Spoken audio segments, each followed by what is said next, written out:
Sijakufa. Kwa hivyo utajaribu kujiua tena? Sasa inajua umeona venye wife amekufanya. Unajua vitu hizi saa zingine si take for granted. Mbona unaonekana nikao umjui? Ni kama simjui lakini najua utanieleza baadaye. Mimi mwanaume kuna vitu mingi wanafaa kusort. Na chapa yote umetumia lazima ndakurudishia. Zigi no. Hii story tumemaliza.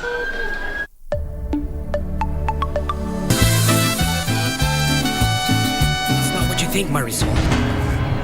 You want to tell me something? Tell me. I'm listening. What is it? Alone. No, you are not going anywhere. What's that? I said you're not going anywhere.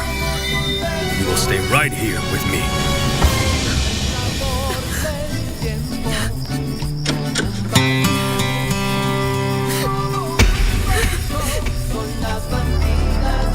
What's with the bag, Fabi? Where are you going? Fabiola is leaving the house.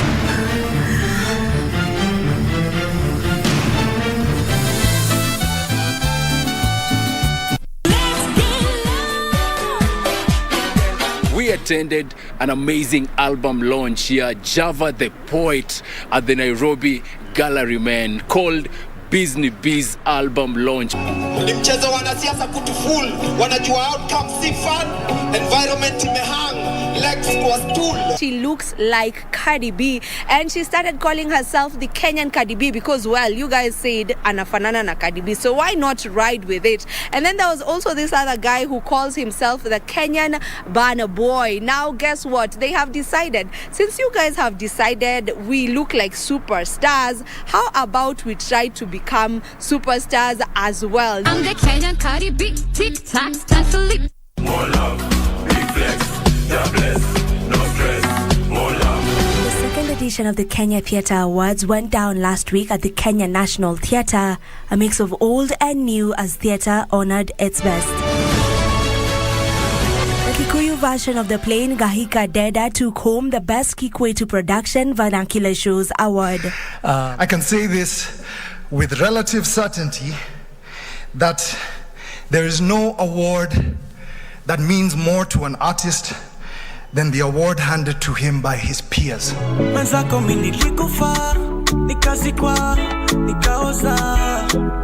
Mapenzi yalinitesa, yalinitupa, nimefufuka, yeah.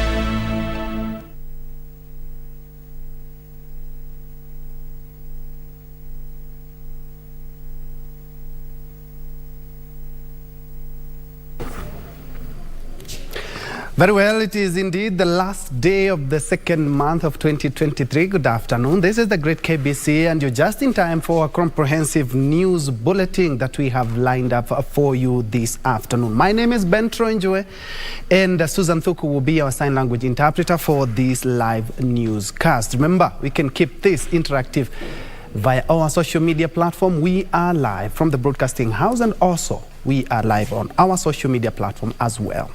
Now, straight to the news.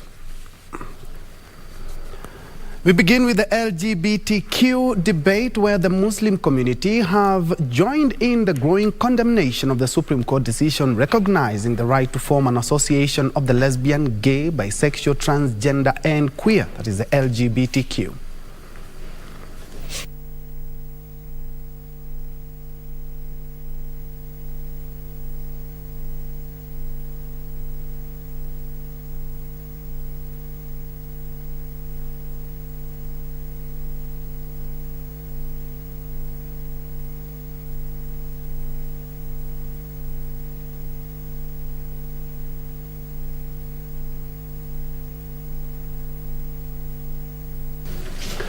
Elsewhere, police have launched investigations into the mysterious death of a public service vehicle driver who was found dead in his vehicle this morning. The 50-year-old operator working under Kinatwa Sacco is said to have returned last evening from Seikulu Market in Mwenge North at around 8 p.m. His colleagues say he opted to sleep in the vehicle as he planned to begin his daily commute to Nairobi early this morning. His body, which was found lying on the floor of the matatu, was moved to Mwingi Level 4 Hospital mortuary.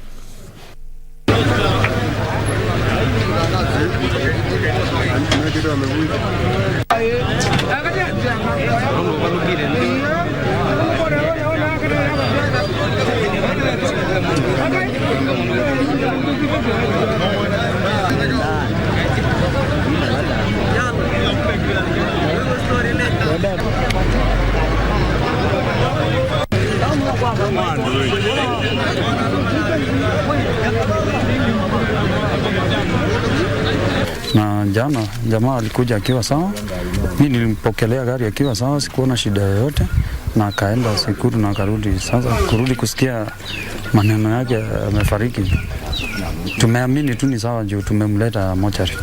Huyu dereva ni friend yangu sana, tunafanya na yeye Sacco moja.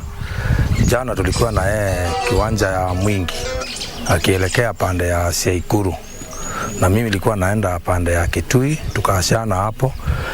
Na asubuhi nikapigiwa simu ni mtu ya boda.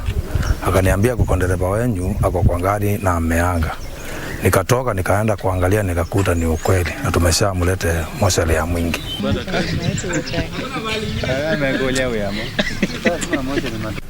In other news, residents of Kambi Wazee in Chepchoina Ward, Trans Nzoia County, have raised concerns following ravaging jiggers in the area.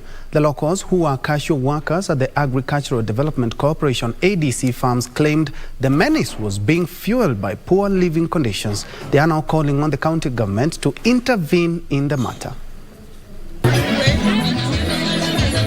Speaking during the visit to the affected families to offer them free medication and food items, Trans Nzoia County Women Member of Parliament Lillian Soi faulted the Agricultural Development Corporation for neglecting the families despite working for the company for years. Tunataka kuhimiza watu wa hapa Chepchoina Japata Kambi Wazee tujaribu kudumisha usafi ili wakati ambapo watoto, kwa sababu wakati ambapo watoto hao wanakuwa na wadudu, utapata kwa mara nyingi performance yao inakuwa interrupted. So tunataka kuambia wazazi wajaribu sana kutilia maanani mambo ya usafi. The women representative also called on the needy families in the area to ensure they get bursaries from the county government in order to enroll their children in schools. Tuko na viongozi wengine, tuko na governor, tuko na area MCA, tuko na MP ambao pia wako na bursaries, na ningependa kuwahimiza tupendane. Kama we umesapotiwa na women rep, wachia pia mwingine asapotiwe na MP. Isikuwe ni mzazi mmoja ana benefit kwa viongozi wote. Lillian further noted that they are launching a program that will impact skills to school dropouts so as to reduce poverty in the area.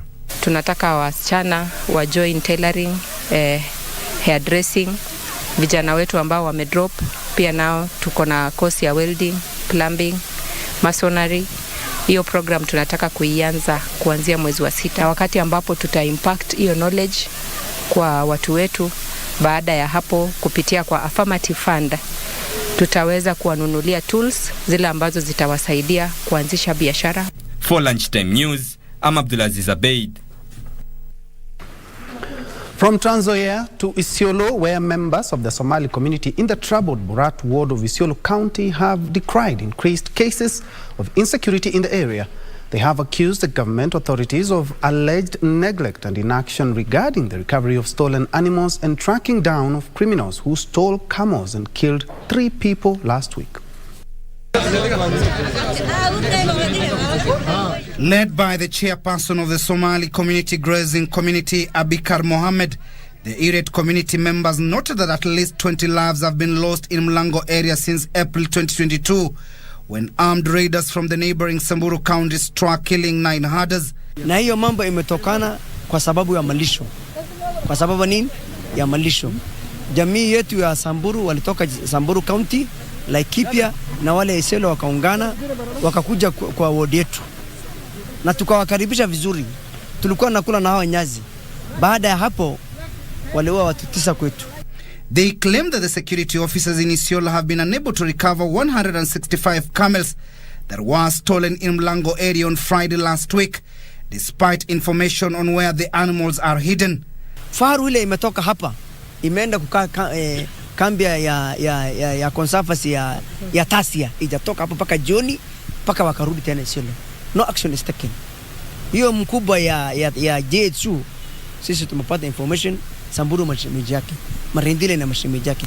However, the stolen camels have been traced in Kipsing area, Oldonyiro ward within Isiolo County, but no action have been taken to recover the animals, despite sharing the information with the county security team. Tumepigana miaka mingi kama jamii ya Somali, wanajua hasara ya vita ya miaka mingi. Wamechoka na vita. They now want the Interior Cabinet Secretary Professor Kithure Kindiki to intervene and ensure that action to recover the 165 camels is taken as soon as possible. Kwa hivyo mimi ningeomba Mheshimiwa Kindiki aweze kufanya one tour kwa Isiolo. Akuja aone in real action. Kwa sababu department ya security, haswa security yenye inakaa kule mashinani, hawachukui amri kutoka hapa. Amri yao inatoka headquarter. Tunataka kujua ni nani huyo ako headquarter ambaye anabadilisha kila kitu, mkondo wa kila kitu.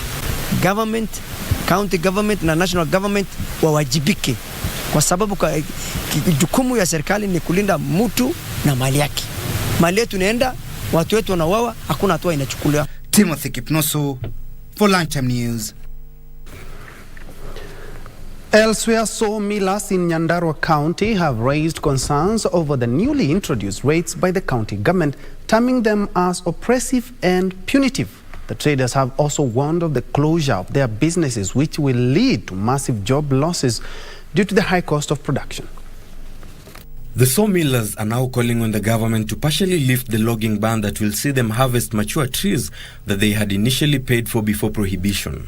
Na kule kwa public participation hawakuwa wamesema ataongezea hii rate, ndio sisi tuchagie kama wakaaji na wafanyabiashara wa Nyandarua. Sasa ndio tunajaribu kumwambia ni vizuri ajaribu kuangalia hii maneno. Kuanzia 2018 hatujafanya kazi ya mbao. Tulikuwa tunasunguka huko kwa boma za watu, mashamba ya watu tukinunua miti. Na imefika mahali saa hizi hatuwezi hiyo kazi kwa sababu tukiwekewa hiyo rate ya hiyo pesa yote hatutaweza hii kazi. In the new rates, the traders involved in ferrying forest produce will now pay a fee of 7,000 shillings from 650 shillings, with the annual license fee shooting from 29,000 shillings to 42,000 shillings for timber yards. Wagi wetu watatoka ndani ya Nyandarua tukafanyie kazi nje ya Nyandarua. Juu kaunti zingine kama Rift Valley na Murang'a na Kiambu, ukiangalia level zao siko chini kushinda hapa. Tunamuomba gavana wetu akae chini, waongee kuhusu hii maneno, watupunguzie hii mzigo kwa sababu hatujakataa kulipa, lakini hii mzigo hatuwezani, labda tufuge makazi. A senior officer from the county government who declined to be named defended the new rates, saying that they were meant to protect the current forest cover that was under threat. For Lunchtime News, I am Arnold Feather. Moving on, people with disabilities in Kenya are demanding that developers of buildings ensure that public buildings are accessible to persons with disabilities, PWDs. Suma Mwatsuma, National Council of People with Disabilities, NCPWD coordinator in Kilifi, says most buildings in Kilifi lack ramps, which make it hard for those with physical disability and use wheelchairs. They now want the government to enforce laws that protect the rights of those with disabilities and ensure they are enabled to participate fully in economic development. Changamoto ambazo watu walio na uatilifu wanakumbana nazo ni nyingi tu mno, lakini tukijikita katika masuala ya tuseme huduma ama upatikanaji wa huduma, kuna mambo mengi, moja ikiwa kwamba kuna hali ya unyanyapaa ambayo ni changamoto kubwa katika jamii. Kwa kweli government ama serikali yetu ya Kenya imejaribu sana, lakini bado kama policy ziko, lakini sasa implementation ndio iko chini sana hapa Kenya. Disability is a whole ministry. Kwa sababu it's not wale ambao wamezaliwa peke yake. Kuna wale wanapata accidents sahizi. Should be a whole ministry. Kwa hivyo angeichagulia tu advisor, mtu anamuadvise kuhusu issues to do with persons living with disabilities. Very well, at about 12 minutes past the hour, we are due for a fast break, but when we come back, we still have more news, so don't go away.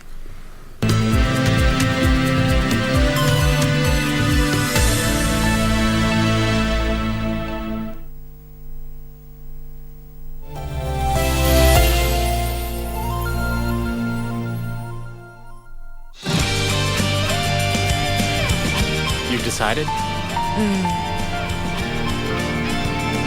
After we leave this place, I will find a good time to finally tell him the truth and why I lied to him. What games are these two playing? I'm fine. That's all you've been asking me. You know I'm embarrassed. Do you think I'm fine? I didn't know you also loved food. It's not the food, it's the feeling. Little piggy, I know you'd better than that. You're obsessed with ice cream. Whenever I felt alone, I hoped to get a letter from her. Every time I got her letter, I was happy for the whole day and felt I should work much harder so I wouldn't let her down.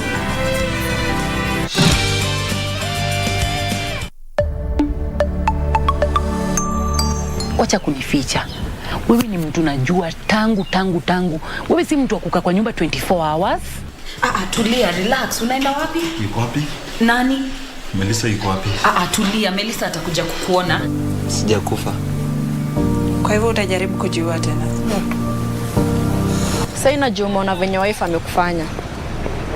Unajua vitu hizi saa zingine si take for granted. Mbona unaonekana nikao umjui? Ni kama simjui, lakini najua utanieleza baadaye. Mimi ni mwanaume, kuna vitu mingi wanafaa kusort. Na chapa yote umetumia lazima ndakurudishia. Zigi. Hii story tumemaliza. To get Proverbs chapter 3 verse 5 as your skiza tune, dial *811 *967#. Trust in the Lord with all your heart and lean not in your own understanding. In all your ways, submit to him, and he will make your path straight. Proverbs chapter 3, verse 5 to 6. To get Proverbs chapter 3 verse 5, dial *811 *967#. *811 *967#. We attended an amazing album launch here, Java the Poet, at the Nairobi Gallery, man, called Business Biz album launch. Ni mchezo wanasiasa kutufull, wanajua outcome si fun, environment imehang, legs was tool. She looks like Cardi B, and she started calling herself the Kenyan Cardi B because, well, you guys said anafanana na Cardi B, so why not ride with it? And then there was also this other guy who calls himself the Kenyan Burna Boy. Now guess what? They have decided, since you guys have decided we look like superstars, how about we try to become superstars as well? I'm the Kenyan Cardi B, tic-tac, time for leap. More love, big flex, God bless, no stress, more love. The second edition of the Kenya Theatre Awards went down last week at the Kenya National Theatre, a mix of old and new as theatre honored its best. The Kikuyu version of the play Ngahika Deda took home the Best Kikwetu Production Vernacular Shows Award. I can say this with relative certainty that there is no award that means more to an artist than the award handed to him by his peers. Mwenzako mimi nilikufa, nikazikwa, nikaoza. Mapenzi yalinitesa, yalinitupa, nimefufuka, yeah.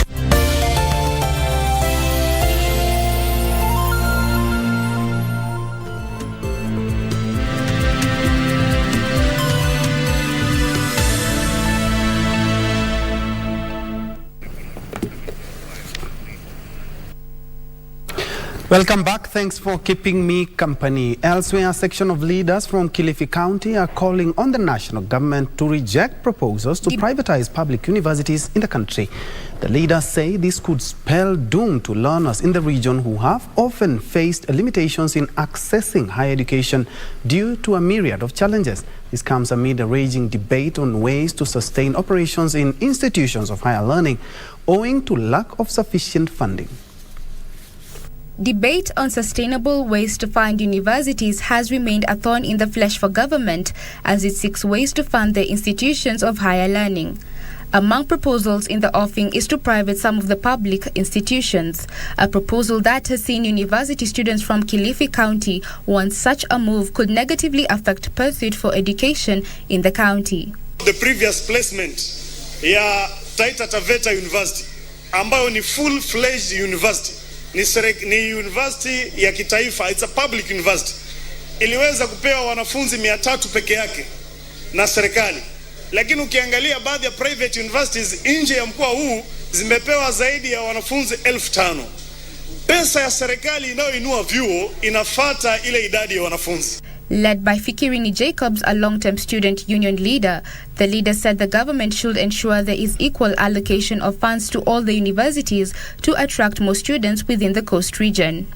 Tunaomba pia universities zetu zibaki kuwa intact, zikuwe empowered, zipewe wanafunzi wetu wengi ili pia pesa iwe nyingi ili ziendelee tuwe ile level ya University of Nairobi na KU na Moi University. Malindi Member of Parliament Amina Mnyazi added that as leaders, they were committed to cooperating with lecturers and parents to improve performance, adding the notion that coast people do not go to school needs to come to an end. Hii notion ya kuwa kuambiwa watu wa pwani hawasomi sijui nini, we must kill that notion. Na inaanza with these baby steps za mimi, wewe mwalimu na wewe mzazi kushirikiana ili kuhakikisha kwamba watoto wetu wamezidi kusonga mbele kimaisha. For Lunchtime News, I'm Shakaina Maoga. Now, the drought situation in the country is having serious impact on the Maasai community in Kajiado County. It has led to deaths of thousands of cows and crops have dried up in farms. Some families are now feeling the pressure to marry off their girls for an income. A 14-year-old girl was forced to run away from home after her uncles wanted to marry her off. Mariamba was in Kajiado County to see how the drought is impacting young girls. Take a look.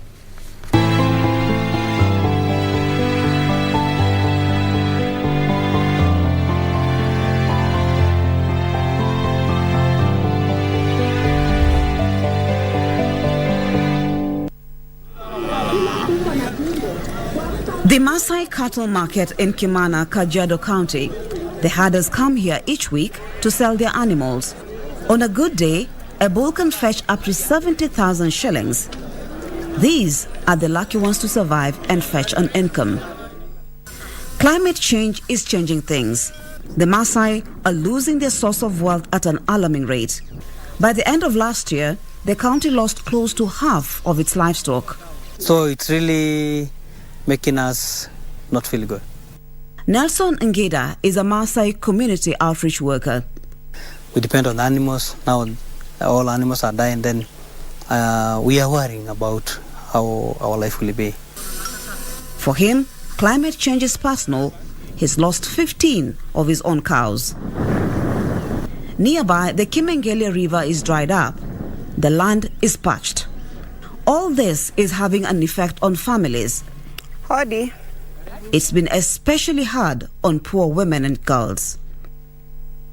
37-year-old Nasha Pai, not her real name, used to work in this maize farm in Oloitoktok near her home. She earned 300 shillings a day to cater for food and school needs for her 3 children. But all that is now gone with the drought. Sasa huwezi kununua chakula, siwezi kuenda kununua chai na kitabu. Kama ni mtoto mgonjwa siwezi kupeleka hospitali. And it's not only her source of income that is gone. She used to sleep here with her daughter. But her 14-year-old daughter ran away. When the money ran out, the uncles came calling. They were looking to marry her off for an income. Sasa nakwambia mimi wewe utajua sababu ukilete tu ukisikia tu hata kama ni gisa sisi tapeana hii mtoto hata bila sisi tatariwa hii mtoto taenda kupeana. With this kind of pressure, some girls are scared and are running away from home and finding shelter in rescue centers.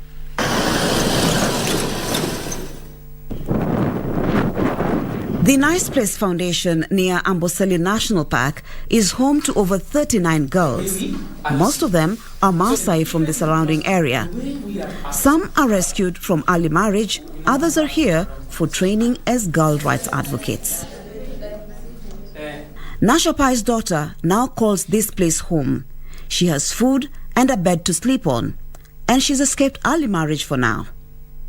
Nilifeel tu ibaya maana nilisema bado mimi sasa mimi nikipeanwa hakuna akili ndaweza kujisaidia na mama yangu tu hata hiyo ng'ombe akishakula haitakuwa imemsaidia itaisha kwa hiyo siku arudi tena kwa shida. The uncles had already identified a suitor for her. Walikuwa wanatarajia kupata ng'ombe ili yani mama atajirike sasa.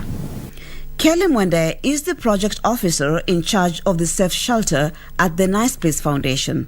In this area, when a girl reaches a certain age, she's considered ripe for circumcision, and after circumcision, she's seen mature to be a wife. But Kelly is afraid that if the drought situation continues, the numbers will increase. In our community, they only need 5 cows. 5 cows, sugar, blankets. Then it is over. Then you are married off. Margaret Naneo is also at the shelter. She is a 19-year-old whose father was paying her school fees until all of his cows died. And together with my grandfather, they plan to circumcise me and to marry me off. Because they, girls in our community, they are less valued more than boys. Nice Place is giving her a second chance. She's doing an internship here at the Kimana Health Center, pursuing her dream of doing social work. We went to Nairobi to ask the county representative some questions about what's happening. Dr. Laina Mpoke is the acting county executive committee member for gender, culture and wildlife in Kajiado County. He was here to discuss water scarcity in his county with the senators. It's a very sorry situation. For the first time, we have had 4 consecutive seasonal rain failures in the county. FGM and even early marriages is illegal in Kenya. My question to you then will be what are you doing about it? A lot of these dilemmas are not just focused on government doing something. It is a concerted effort of everyone to try and address the problem. We do have clear guidelines for chiefs, policies, and we have a system where the chief can actually act to apprehend those that are causing this, not just early marriages, but even FGM. Both FGM and child marriage have been illegal in Kenya since 2001 when the Children's Act became law, but the law is not always enforced. And now, the drought situation is rolling back efforts to prevent early marriages and FGM. Neshapai says the area chief will give a protection from the uncles. Sasa chief juzi amekuja kuelezea mimi amekuambia mtu kukuja kuchukua wewe upigie mimi simu hata amepatia mimi namba. Talent yangu ni kama naona ni kusuka. Acha niende kuendelea na hiyo nione ile Mungu atanipatia ili nikuje hata mniokoe kwetu. The girls can also rest assured of their safety. Maria Ambo reporting for KBC News in Kajiado County.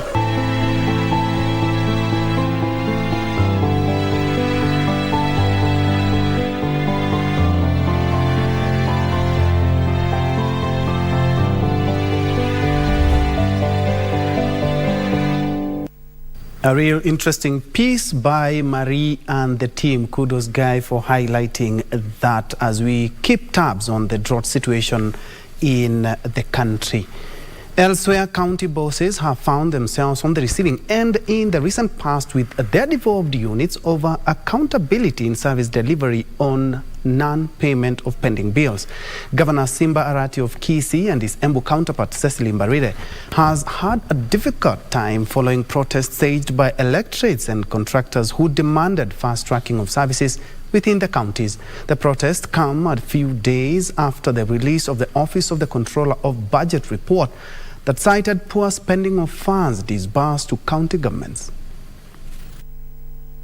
These are the demonstrations held by residents from Embu County, pointing an accusing finger to the county leadership of a delay in effecting services under their mandate. Governor Cecily Mbarire's entourage was forced to stop as residents blocked the busy Embu-Kitui highway, demanding for a solution to a water crisis that has affected the vast semi-arid Mbeere region. Tunaendea maji kule kuna mto unaitwa Takana. Ile kubwa ndio tunaendea maji. Tunatoka hapa saa 10 arabu Burundi saa 2 ama 3.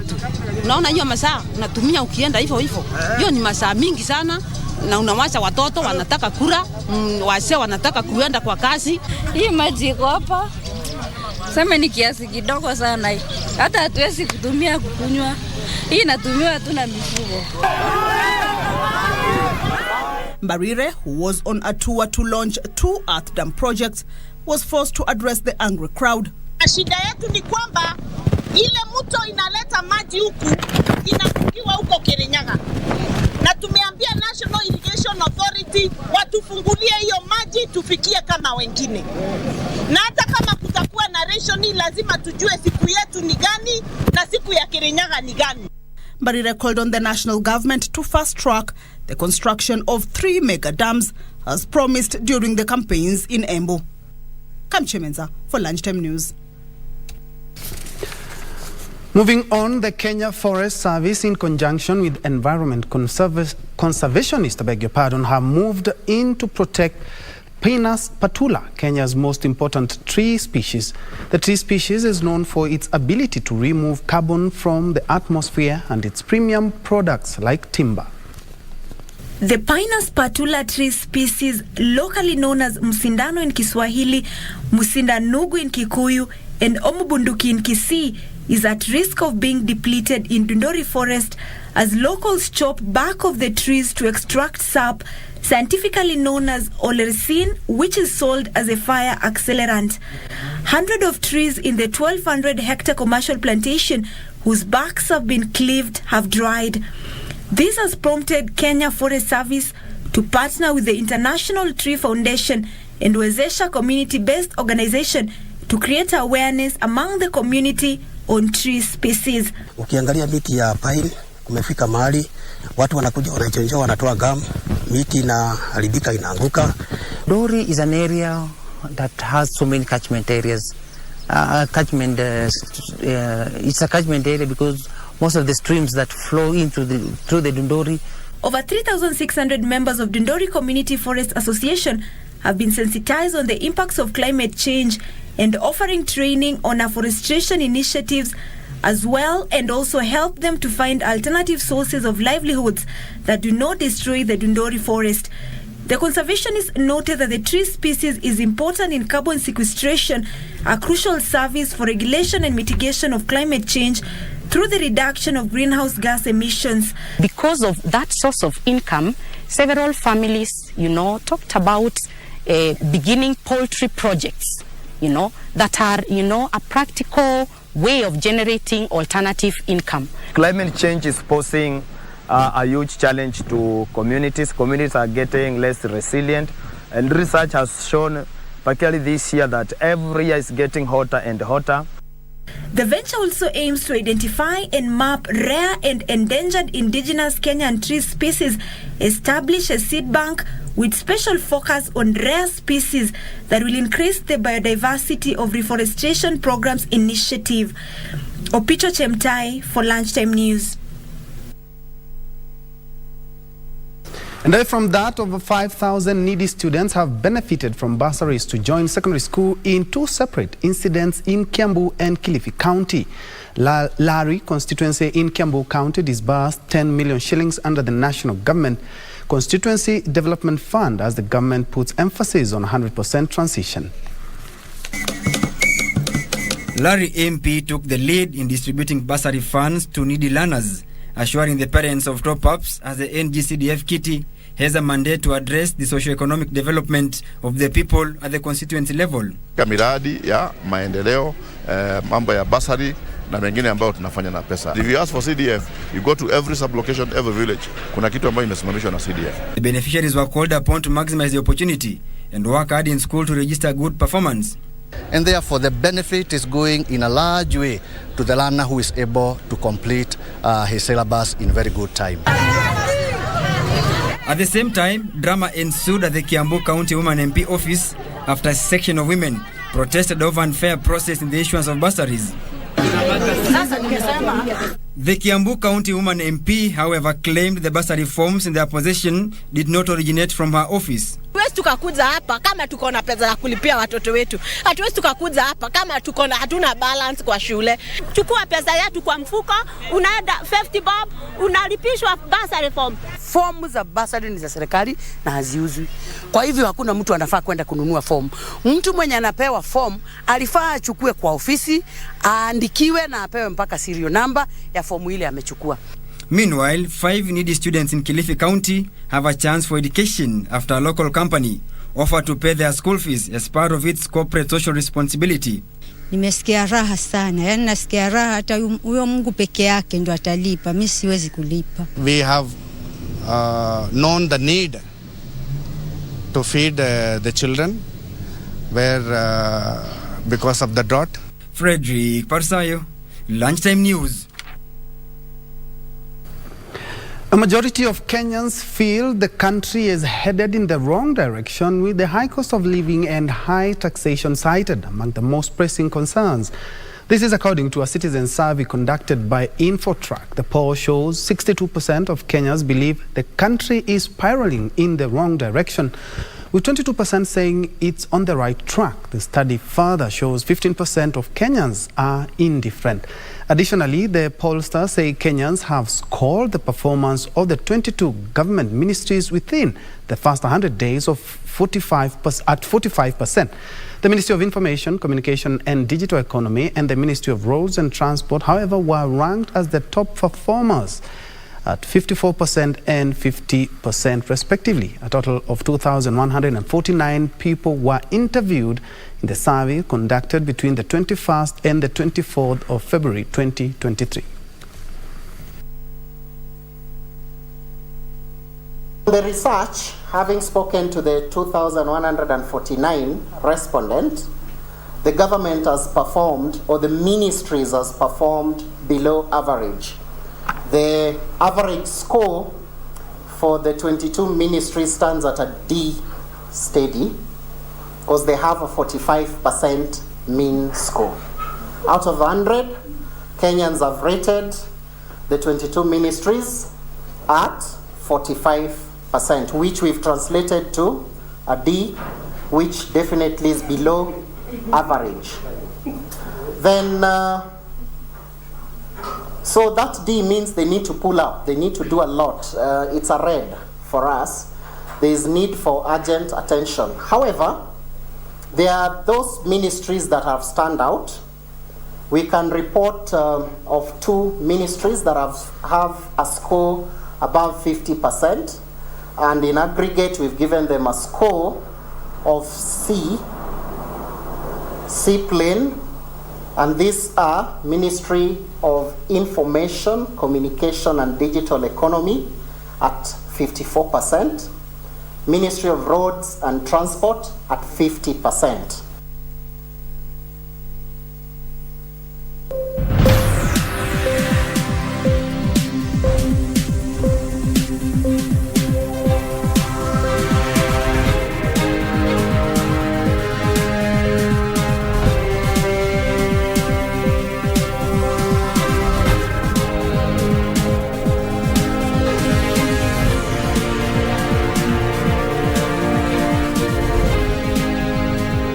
Let's now do business. Begin with the manufacturing agency, where linking farmers to industries, SME development and predictable tax regime are among measures Kenya should adopt to accelerate growth of the manufacturing sector. Kenya targets to increase the contribution of the manufacturing sector to the GDP from the current 7.2% to 20% by the year 2030. Investment Promotion Abubakar Hassan Abubakar, that is a PS, said the manufacturing is key in promoting socio-economic development. For us to be able to compete in the global marketplace with Chinese, with Americans, with everybody in the world, we have to make sure our market is competitive to produce, from taxation point of view, from power point of view, from a soft infrastructure, that is policy, from our physical infrastructure, and the hardware infrastructure is there.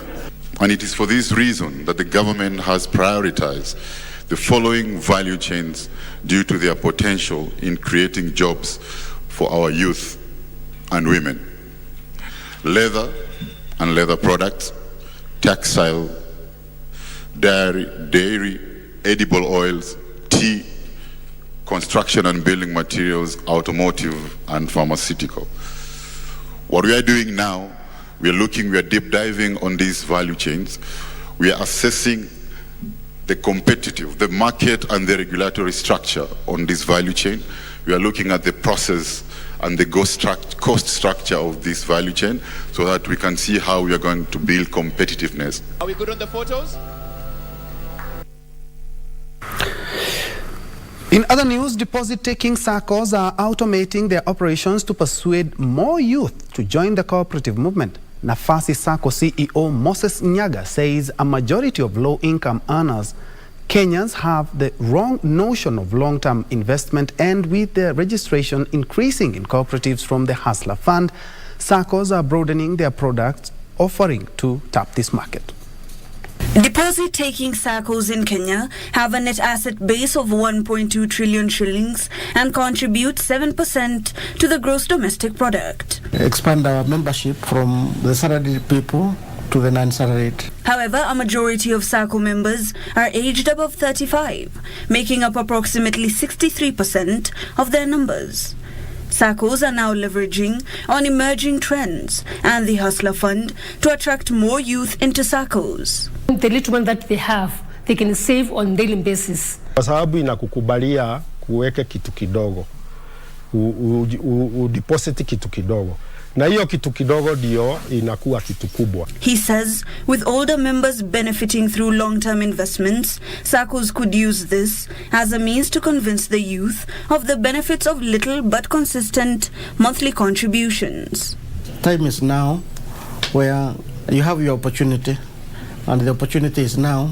Don't wait for tomorrow. They also note the switch to mobile money platforms has improved remittance and outreach, enabling the cooperatives to comfortably expand their portfolio to cater to this new demographic. If you want to take a loan, you just take a loan wherever you are. You just take your phone. There is a hub that is meant for application. If you want to withdraw money from that application, you can do it. You can deposit your money wherever you are. Hibak Said for Lunchtime News. Now, the Agriculture and Food Authority has raised concerns on poor methods used to transport avocados from farms to packing houses. Here's Terry Njenga with those details. Kenya exports about 80,000 tons of avocados annually, with the key markets over the years being countries in the European Union as well as the Middle East. However, poor transportation and harvesting of immature fruits are compromising quality of avocado in the country. The Agriculture and Food Authority is concerned that some buyers are using open pickups to transport avocado, which affects quality of the fruits, instead of the recommended packaging in crates and transporting in well-designed vehicles. Transportation of avocado conforms to the minimum requirements that are entrenched in the crops regulations and the horticulture crops regulations of 2020. We are advising all the value chain actors, because of growing popularity of the Kenyan avocado and the increasing production of the crop, then we need to do what it is best practice so that we can be able to continue gaining the international markets. The other challenge faced is avocado theft, which security agents have pledged to tackle. We have sensitized the law enforcers, that is the deputy county commissioners and the OCPDs, on what they're supposed to look for. At all police roadblocks, we're going to ensure that we have gazetted crop officers. These officers will ensure that the avocados are packaged the way they're supposed to be packaged, whether in crates or any other way that is recommended by the law. Terry Njenga, Lunchtime News. Very well, we are due for our second break, but when we come back, we still have more news. Also, we're going to be checking on the latest from the world of sports.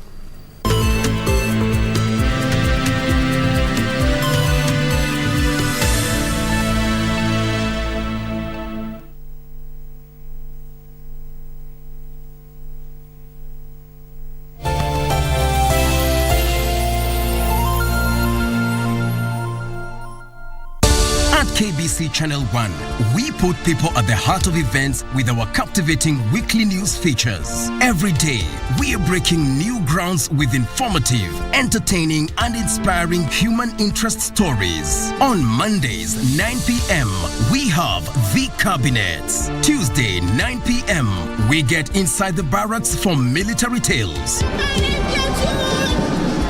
We delve in the world of cinemas and theater each Wednesday night. For the young and industrious, make a date with us every Thursday at 9 p.m. Fridays are dedicated for my culture. On Saturdays, we go back in time for history in perspective.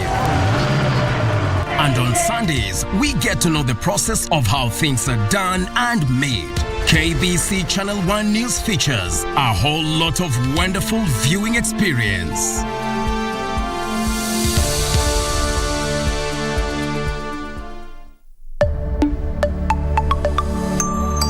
Wacha kunificha.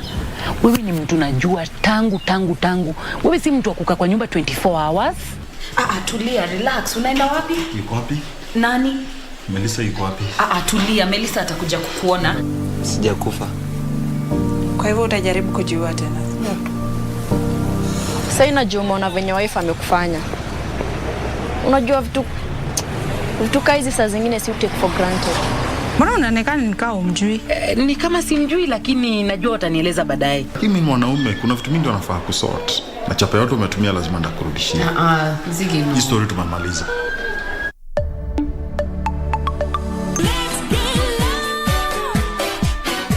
We attended an amazing album launch here, Java the Poet, at the Nairobi Gallery, man, called Business Biz album launch.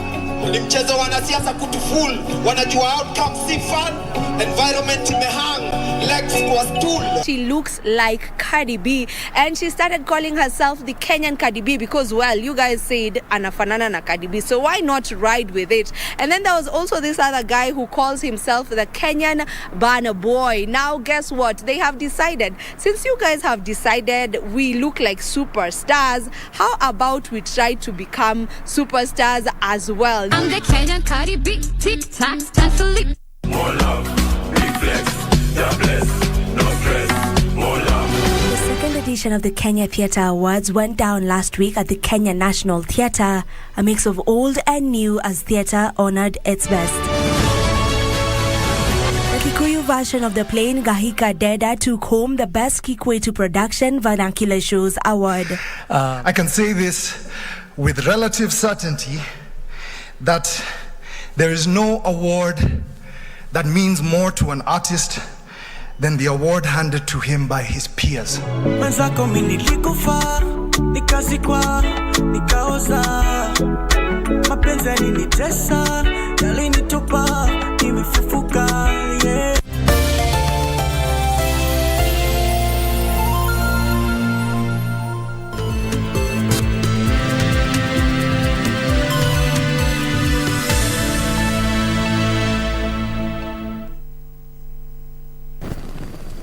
Welcome back and thanks for keeping it KBC Lunchtime News. And for now, we now cross over to Parliament where there is the vetting of the CBK Deputy Governor, and Wairimu Njenga has been keeping tabs with what is happening there. Good afternoon, Wairimu.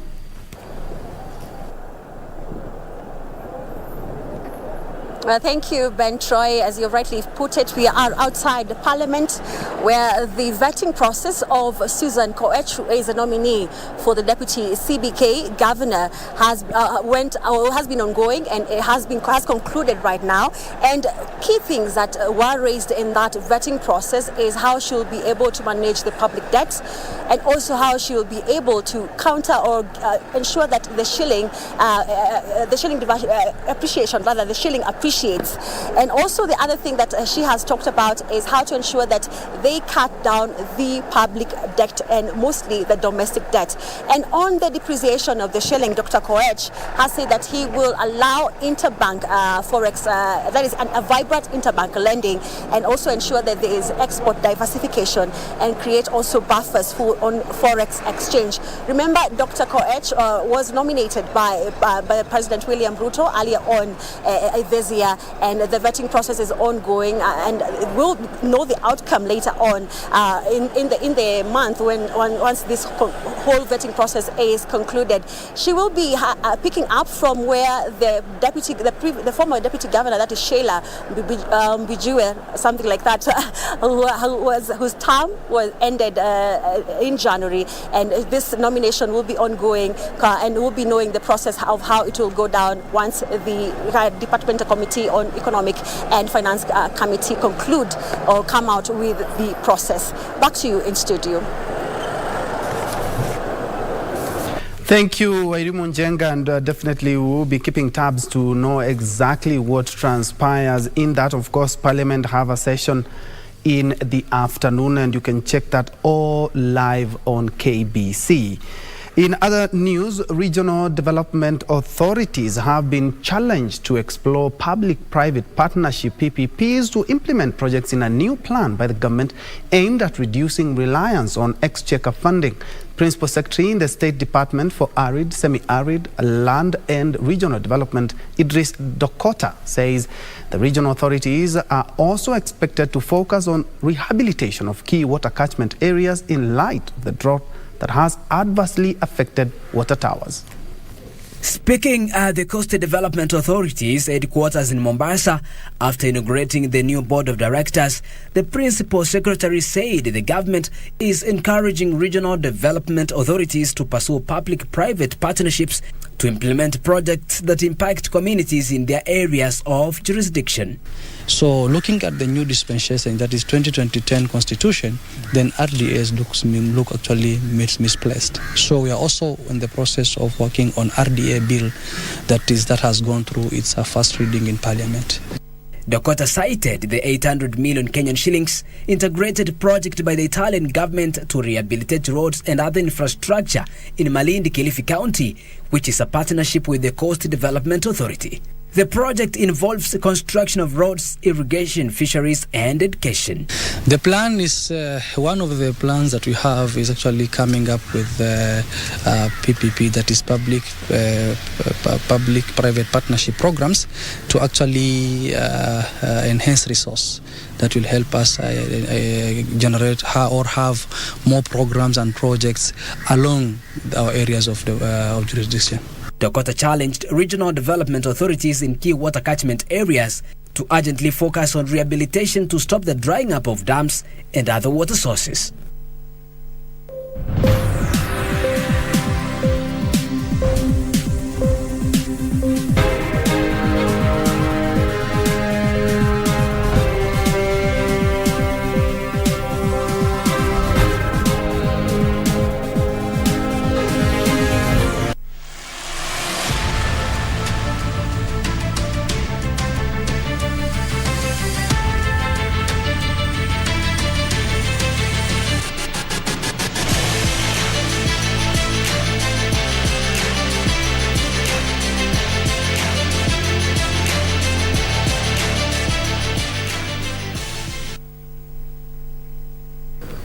Let's shift gears now to sports, and we begin with roll ball, where Jomo Kenyatta University of Agriculture and Technology Hunters retained their roll ball title for the 4th time after beating their arch rivals Kenyatta University Snipers 4-0 in the finals at the Meru University of Science and Technology. Their female counterparts, JKUAT Panthers, however, fell 2-0 to Kenyatta University Snipers in the final match. Kenya University Sports Association rollball champions JKUAT Hunters beat their arch rivals Kenyatta University Snipers 4-0 to retain their title for a 4th time. Their male counterparts JKUAT Panthers, however, fell 2-0 to Kenyatta University Snipers. Egerton University Wasps staged a comeback to snatch a 14-12 win against hosts Meru War Dogs in the Rugby Sevens playoffs.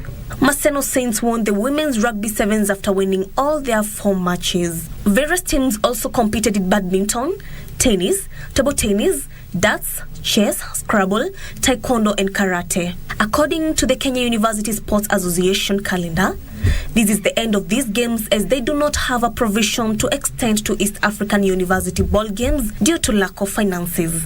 Students are the ones who finance the games. We have seen a lot of emphasis on co-curricular activities, games, sports, drama, music. And therefore we need that desire to support our young children, to have an alternative way of earning a living. It is not only academics. Wanafunzi hao wakishamaliza vyuo tu wanaenda tu kutafuta kazi zao. Lakini kama tungechukua hizo talanta zao tuziweke mahali pamoja, huyu mchezaji angekuwa atoke kiwango kimoja hadi kingine. Meanwhile, Kenya national team's coaches have been called out to scout for good players during such events. Nora Mwangi for Lunchtime News. Interesting, roll ball. And in the international scene, Argentine forward Lionel Messi is the new FIFA Men's Player of the Year after beating Kylian Mbappe and Karim Benzema to the award during the 2022 Best FIFA Award ceremony held in Paris, France. His national team coach, Lionel Scaloni, was awarded the best coach. Argentine captain